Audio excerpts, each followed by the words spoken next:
नमस्कार, liberal time में आप सभी दर्शकों का स्वागत है। मैं हूं आर मोहन तिवारी और एक बार फिर से जुड़ गया हूं आपके सबसे पसंदीदा शो लिबरल टाइम में आज की दिलचस्प कहानियों के साथ। और आज की हमारी कहानी सोशल मीडिया वाली है। सोशल मीडिया आज के दौर में किसी भी व्यक्ति के लिए उसकी जिंदगी का एक अहम हिस्सा बन गया है। सुबह की शुरुआत से लेकर रात की आखिरी नींद सोशल मीडिया पर साथ गुजरती है, लेकिन यही सोशल मीडिया जी का जंजाल भी बनता जा रहा है। ऐसी ही आज हमारी तीनों कहानी है।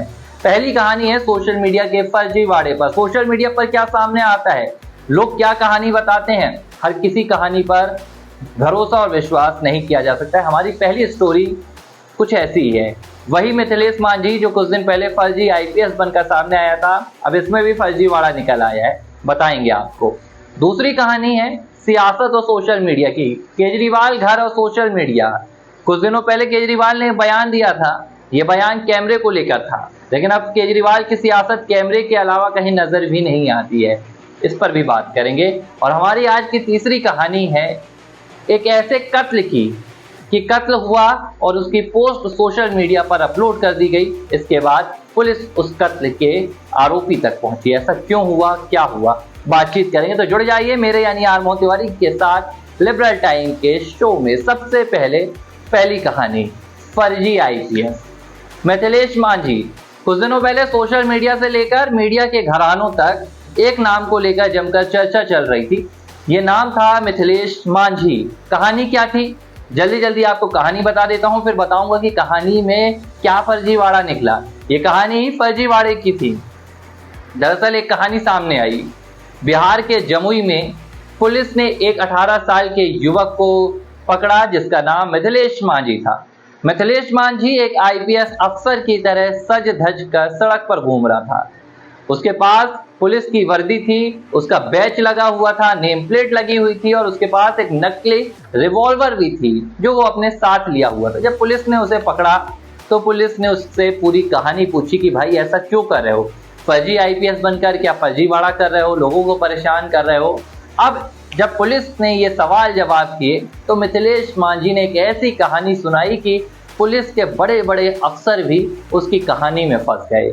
मिथिलेश मांझी ने कहा कि वो एक बेरोजगार युवक है, पुलिस में भर्ती होने का उसने सपना देखा था। इस बीच उसे एक मनोज कुमार नाम का शख्स मिलता है जो 2 लाख रुपए लेता है और कहता है कि तुम्हें आईपीएस बना देंगे।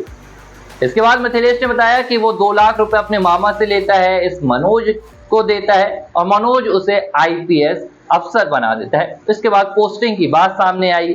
पूरी कहानी मिथिलेश मांझी ने अपने हिसाब से बताई। पुलिस के अफसर भी मिथिलेश की ये कहानी मान गए और इसे माना गया कि भाई देखिए बेरोजगारी का क्या आलम है कि आज के युवा 2.5 लाख रुपए के बहकावे में आकर आईपीएस बन रहे हैं। इसे बेरोजगारी से जोड़कर देखा गया और मिथिलेश मांझी को वापस छोड़ दिया गया। मिथिलेश मांझी ने यह भी तब कहा था कि देखो भाई मेरी माँ का सपना टूट गया, जब मैं आईपीएस बना था तो माँ ने आशीर्वाद दिया था खूब जियो बेटा, आगे पढ़ो बढ़ो, लेकिन अब मैं फर्जी आईपीएस बनकर जाऊंगा तो गांव में मेरी खूब बदनामी होगी, लेकिन मैं पता करूंगा कि आखिर असली आईपीएस कैसे बनते हैं और माँ को कुछ करके दिखाऊंगा। ये बातें मिथिलेश ने पुलिस अफसरों के सामने कही थी। अब खुलासा हो रहा है कि सब कुछ झूठा था, फर्जी आईपीएस की कहानी भी झूठी थी, फर्जी आईपीएस भी झूठा था। क्या बात निकलकर सामने आई है, वही मिथिलेश मांझी जो फर्जी आईपीएस बनकर पुलिस के पास ये कहानी बताकर आया था, अब ये पूरी कहानी झूठी निकली है और सोशल मीडिया का यहाँ पर सबसे बड़ा किरदार सामने आया है। दरअसल ये जो कहानी है मिथिलेश मांझी की, ये सोशल मीडिया पर कहीं ना कहीं फेम पाने के लिए की गई थी, सोशल मीडिया पर वायरल होने के लिए रची गई कहानी थी। पुलिस ने जब जांच किया तो पता चला कि भाई मिथिलेश मांझी के मामा ने ऐसी कोई भी रकम नहीं दी नौकरी के लिए। उन्होंने कहा कि मैंने कुछ पैसे दिए थे, कुछ पैसे घर के लिए दिए थे, कुछ शादी के लिए दिए थे, लेकिन नौकरी के नाम पर मुझसे कोई भी पैसे नहीं मांगे गए। अब आलम क्या है, मिथिलेश मांझी के घर में यूट्यूबर्स का जमावड़ा लगा हुआ है, हर कोई मिथिलेश मांझी के घर पहुंच रहा है। यूट्यूब में ये आलम आ गया है कि फर्जी आईपीएस नाम के वीडियो वायरल हो रहे हैं, एल्बम बन रहे हैं, सॉन्ग बन रहे हैं और मिथिलेश मांझी हीरो बन चुका है। भोजपुरी और ऐसी भाषाओं का जो बिहार में व्यापक है, इन भाषाओं में मिथिलेश मांझी अलग अलग किरदारों में नजर आ रहा है और अपने फर्जी आईपीएस को, जिसको वो बदनामी बता रहा था कि मैं बदनाम होऊंगा, उसी को उसने फेम बना लिया है। सोशल मीडिया पर फर्जी आईपीएस के नाम से मिथिलेश मांझी को पहचान मिल रही है और वे जहां भी जा रहे हैं लोग फर्जी आईपीएस कहकर उन्हें पुकार रहे हैं और मिथिलेश मांझी इससे खुश है। तो ये पूरा फर्जीवाड़ा निकलकर सामने आया है।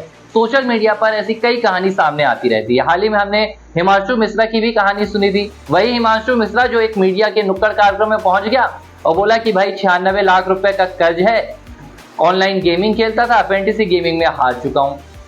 खुलासा हुआ तो अब आरोप लग रहे हैं कि हिमांशु मिश्रा की कहानी भी फर्जी है और ये सब कुछ सोशल मीडिया की झूठी शोहरत पाने के लिए रची गई कहानी है। तो चाहे वो मिथिलेश मांझी हो या हिमांशु मिश्रा, हर किसी की कहानी में ये फर्जीवाड़ा निकलकर सामने आ रहा है। ऐसे में आप सावधान हो जाइए। सोशल मीडिया का इस्तेमाल आप करते हैं, कई पोस्ट आती रहती हैं, कुछ एंटरटेनमेंट की पोस्ट होती हैं तो कुछ भावुक पोस्ट भी होती हैं। कुछ ऐसी कहानियां आ जाती हैं कि आपको लगता है कि वाकई भाई ऐसा कुछ हुआ होगा, लेकिन भरोसा करने से पहले पड़ताल कर लीजिए और कहीं नहीं जाना तो लिबरल टाइम पर आ जाइए, यहाँ पर आपको कहानी बता दी जाएगी। तो ये हमारी पहली स्टोरी थी सोशल मीडिया के फर्जीवाड़े की। वैसे तो आज की हमारी तीनों स्टोरी सोशल मीडिया के इर्द गिर्द ही नजर आएंगी। अब लिए चलता हूँ आपको हमारी दूसरी स्टोरी की तरफ। यह स्टोरी है केजरीवाल, घर और सोशल मीडिया। क्या कहानी है चलिए आपको बताता हूँ। कुछ दिनों पहले अरविंद केजरीवाल ने प्रधानमंत्री नरेंद्र मोदी पर निशाना साधा था। राजनीति में जब आप एक दूसरे की आलोचना करते हैं तो मीडिया के घराने ऐसे शब्दों का इस्तेमाल करते हैं कि केजरीवाल ने निशाना साधा, यानी कि नरेंद्र मोदी को टारगेट पर लिया था और कहा था, ये बात तब की है जब प्रधानमंत्री नरेंद्र मोदी अपनी मां से मिलने गए थे और उन्होंने इसकी एक वीडियो भी सोशल मीडिया पर अपलोड की थी। अरविंद केजरीवाल ने तब तंज कसते हुए कहा था कि भाई कोई अपनी मां से मिलने जाता है तो वीडियो डालता है क्या सोशल मीडिया पर। ये बात तब सामने आई थी। अब अरविंद केजरीवाल क्या कर रहे हैं, कुछ दिनों पहले की बात है। अरविंद केजरीवाल के घर पर पुलिस को जाना था। स्वाति मालीवाल के मामले में उनके माता पिता से पूछताछ करनी थी। तब अरविंद केजरीवाल जेल में नहीं थे बल्कि अपने घर में ही थे और अरविंद केजरीवाल ने एक वीडियो जारी किया जिसमें वे अपने बुजुर्ग माता पिता को लेकर अपने घर से दूसरे कमरे की तरफ जा रहे थे। उन्होंने सोशल मीडिया पर एक पोस्ट डाली कि देखिए भाई, मुझे अपने माता पिता को लेकर जाना पड़ रहा है, हमारे घर में पुलिस पूछताछ के लिए आएगी तो हम इंतजार कर रहे हैं। अब एक वो पोस्ट थी। अरविंद केजरीवाल इसके बाद जेल से जमानत पर बाहर आते हैं तो उनके घर पर उनका स्वागत किया जाता है, सब कुछ सोशल मीडिया पर चलता है। ये सब कुछ भी ठीक था। अब अरविंद केजरीवाल ने आज अपना मुख्यमंत्री आवास खाली कर दिया है क्योंकि अब वे मुख्यमंत्री नहीं है, पूर्व मुख्यमंत्री हैं। दिल्ली की नई मुख्यमंत्री आतिशी हैं। ऐसे में अब आतिशी को मुख्यमंत्री का आवास मिल गया है और अरविंद केजरीवाल को यह आवास आज खाली करना पड़ गया है। अब इसकी पूरी फिल्म अरविंद केजरीवाल ने सोशल मीडिया पर अपलोड कर दी है। अब अरविंद केजरीवाल की छवि कैसी बनाई जा रही है, आप इन पोस्ट को देखिए। ये तमाम पोस्ट अरविंद केजरीवाल के सोशल मीडिया से आपको मिल जाएंगी, आम आदमी पार्टी के सोशल मीडिया से मिल जाएंगी। अरविंद केजरीवाल अपने बुजुर्ग माता पिता का हाथ थाम कर बाहर आ रहे हैं।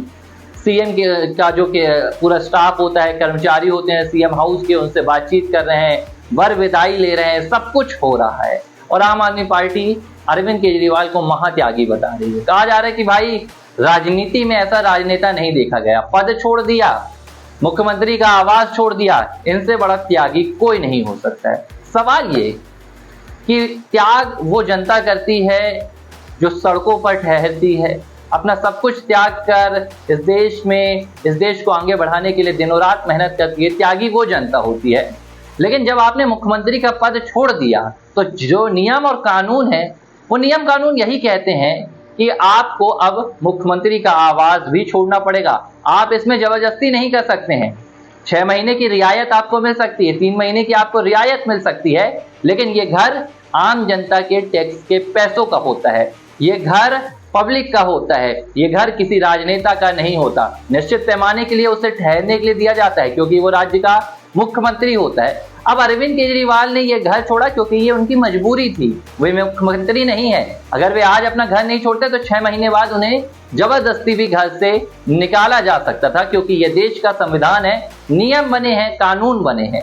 अब इसमें अरविंद केजरीवाल का कौन सा त्याग सामने आ रहा है? लेकिन ये सोशल मीडिया है जनाब, यहाँ पर हर किरदार को चमकाने की जो कवायद होती है वो सोशल मीडिया पर लिखी जाती है और अरविंद केजरीवाल भी वही करने की कोशिश कर रहे हैं। अब उन्होंने मुख्यमंत्री आवास छोड़ा तो इसे अपना महात्याग बता दिया। अब मुख्यमंत्री का पद छोड़ा तो इसे त्याग बता दिया। सवाल यह कि जब अरविंद केजरीवाल के खिलाफ कथित शराब घोटाले में आरोप लगे थे और अदालत ने उनके मुख्यमंत्री पद पर इतने अंकुश लगा दिए थे कि अरविंद केजरीवाल बंधे हुए नजर आ रहे थे। ना तो वे मुख्यमंत्री के दफ्तर में जा सकते थे, ना किसी फाइल पर हस्ताक्षर कर सकते थे। तो सवाल उठता है कि अरविंद केजरीवाल आखिर करते तो क्या करते। इस कंडीशन में, इस हालात में उन्होंने पद छोड़ दिया, लेकिन ये त्याग कहां से हो जाएगा। अब सवाल ये उठता है कि जनता ने मुख्यमंत्री बनाया, जनता का जो फैसला आएगा वो अरविंद केजरीवाल कह रहे हैं कि मंजूर होगा, ये बात ठीक है, लेकिन मुख्यमंत्री आवास को छोड़ना ये कोई त्याग की निशानी नहीं है। ये एक साधारण सा नियम है जिसका पालन अरविंद केजरीवाल ने किया है और हमारे देश के राजनेताओं को वो भावनात्मक खेल जनता के साथ खेलना बंद करना चाहिए और जनता के जो असली मुद्दे हैं उनके वीडियो अगर सोशल मीडिया पर अपलोड किए जाएं तो इससे बेहतर राजनीति कोई नहीं हो सकती है। आज की हमारी दूसरी स्टोरी इसी पर आधारित थी। अब लिए चलते हैं आपको तीसरी स्टोरी जो बेहद हैरान कर देने वाली है। मामला सोशल मीडिया का ही है। दिल्ली में एक 17 वर्षीय नाबालिग ने एक डॉक्टर का कत्ल कर दिया और सोशल मीडिया पर यह पोस्ट डाला जिसमें उसने लिखा कि 2024 का पहला कत्ल। ये क्या हो रहा है? सोशल मीडिया पर नाबालिग, टीनेजर्स आखिर कौन सी अपनी कहानियों पर जी रहे हैं? कत्ल करना और उसकी पोस्ट सोशल मीडिया पर डालना, ये आखिर क्या संदेश देने की कोशिश है? क्या वाकई में सोशल मीडिया ने जो बच्चे हैं, जो नाबालिग हैं, जो टीनेजर्स हैं, उनके दिमाग पर इस कदर प्रहार कर दिया है कि ना तो वे अपने गुस्से को काबू में कर पाते हैं और इसके बाद सोशल मीडिया पर क्या अपलोड करना है इसका भी उन्हें कोई अंदाजा नहीं है। ये सवाल इस घटना ने खड़ा कर दिया। ये घटना दिल्ली की है और मेरी जानकारी के मुताबिक 3 अक्टूबर की रात करीब 1 से 1:30 बजे के बीच एक 17 वर्षीय नाबालिग और एक 16 वर्षीय नाबालिग दिल्ली के एक अस्पताल में जाते हैं, नर्सिंग होम में जाते हैं, जहां वे अपना कुछ इलाज करवाने गए थे। अचानक क्या होता है कि 17 वर्षीय एक नाबालिग ने डॉक्टर का कत्ल कर दिया। कत्ल करने के बाद उसने सोशल मीडिया पर एक पोस्ट डाली। पोस्ट में लिखा, मेरा 2024 का पहला कत्ल। जब पुलिस के पास ये पोस्ट पहुंची, क्राइम ब्रांच के पास पोस्ट पहुंची, तो हर तरफ हंगामा मच गया, बवाल मच गया कि आखिर ये क्या हुआ। तहकीकात में पता चला कि ये बच्चे जो नाबालिग हैं 16-17 वर्षीय, ये कह रहे हैं कि भाई जो अस्पताल है वहाँ ज़्यादा फीस वसूली जा रही थी, यानी कि इलाज का जो खर्च है वो ज़्यादा बताया जा रहा था, ऐसे में हमने कत्ल कर दिया। सवाल उठता है कि आखिर इन नाबालिगों को ऐसी शिक्षा कहाँ से मिल रही है? इन नाबालिगों के मन में ऐसा जहर कौन भर रहा है कि अगर अस्पताल की फीस ज़्यादा है तो डॉक्टर का कत्ल कर दिया जाए? और इस पोस्ट ने अब सोशल मीडिया पर एक नए विवाद और एक नई चर्चा को जन्म दे दिया है कि हाँ, वाकई सोशल मीडिया नाबालिग या बच्चों के इस्तेमाल करने के लिए सही जगह है? अगर है तो ये जायज़ है, और अगर सही जगह नहीं है तो इस पर काउंसलिंग क्यों नहीं होती है? ये वो तमाम सवाल हैं जो इस घटना के बाद जन्मे हैं। तो ये हमारी 3 स्टोरी थी जिसे लेकर आज हम आपके साथ लिबरल टाइम के शो में जुड़े। फिलहाल वक्त तो चला है इजाज़त का, फिर होगी आपसे मुलाकात। देखते रहिए लिबरल टाइम।